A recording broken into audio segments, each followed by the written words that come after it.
In our lesson for June the 28th, we continue in 1 John. We're looking today at chapter 4, verses 1 through 6. You know, one of the primary characteristics of our day is gullibility.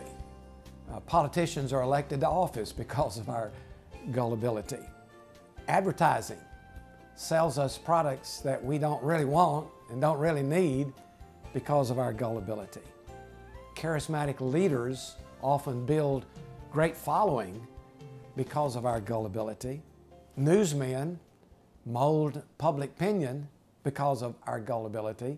It's one of the predominant characteristics of our day. It was also apparently a predominant characteristic of the first century world.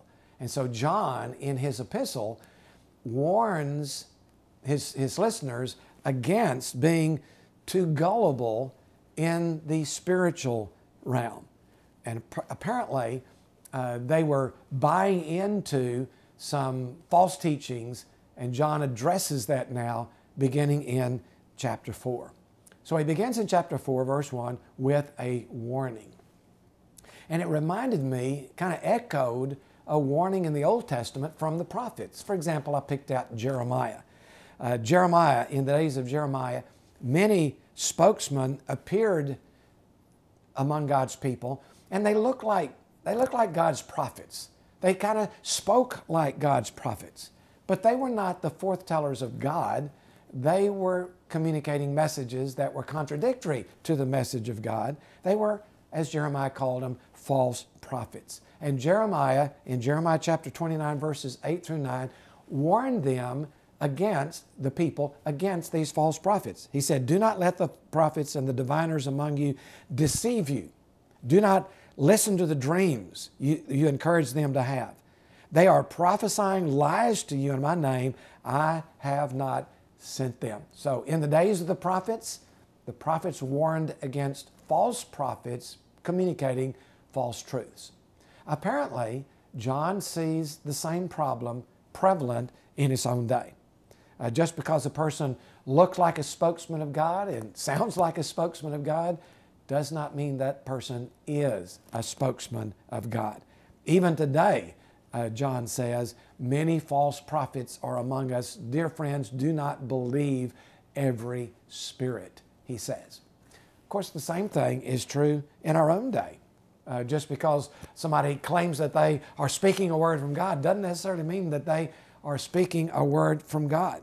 Now, I'm not suggesting the kind of paranoia that this regards every word from every person around us, but the kind of caution that John talks about in our text that makes us listen discerningly to those who are around us, to the preachers, to the prophets, to the spokesman for God, to make sure that they really are spokesmen of God. Because in Jeremiah's day and in John's day and also in our day, the warning is the same.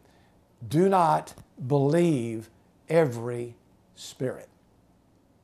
So, based on that warning, a question arises, and that is, how will we know whether a person is a true prophet of God or a false prophet of God?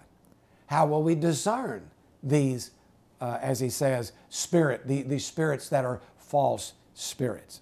Well, John gives an answer in verses 2 and 3. I want us to explore that for just a moment.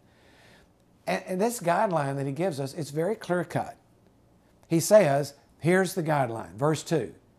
Every spirit, that is every voice, every prophet, that acknowledges that Jesus Christ has come in the flesh is from God. But every spirit that does not acknowledge Jesus is not from God. That's the spirit of the Antichrist. Well, it's pretty clear, pretty clear-cut. He says we need to test every word, every prophet, every voice, every spirit based on this simple thing. How does it jive with, how does it connect with the identity and the importance of Jesus given to us in the New Testament? If it clearly identifies